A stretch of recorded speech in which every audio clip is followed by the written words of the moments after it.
সোনামণিরা, এখন আমরা শিখবো বিভিন্ন বন্য প্রাণীর নাম। তাহলে চলো শুরু করি। সোনামণিরা, এটা হলো টাইগার। টাইগারকে বাংলাতে বলে বাঘ।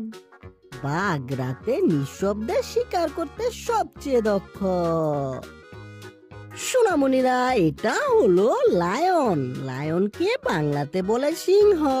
সিংহ তার গর্জন দিয়ে অনেক দূর পর্যন্ত অন্য প্রাণীকে সতর্ক করে।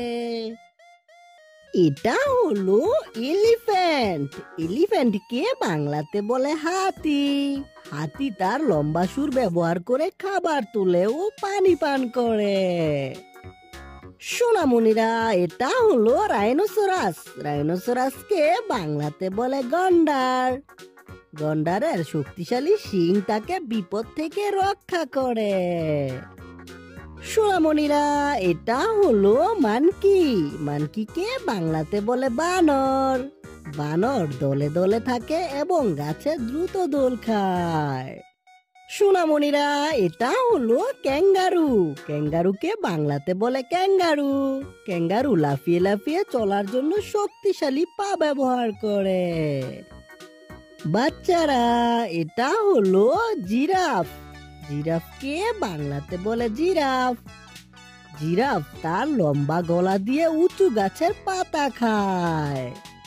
বাচ্চারা, এটা হলো উল্ফ। উল্ফকে বাংলাতে বলে নেকড়ে।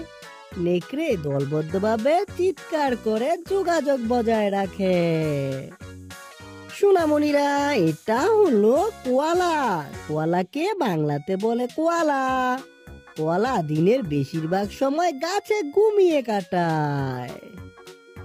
সোনামণিরা, এটা হলো চিম্পাঞ্জি। চিম্পাঞ্জিকে বাংলাতে বলে শিম্পাঞ্জি।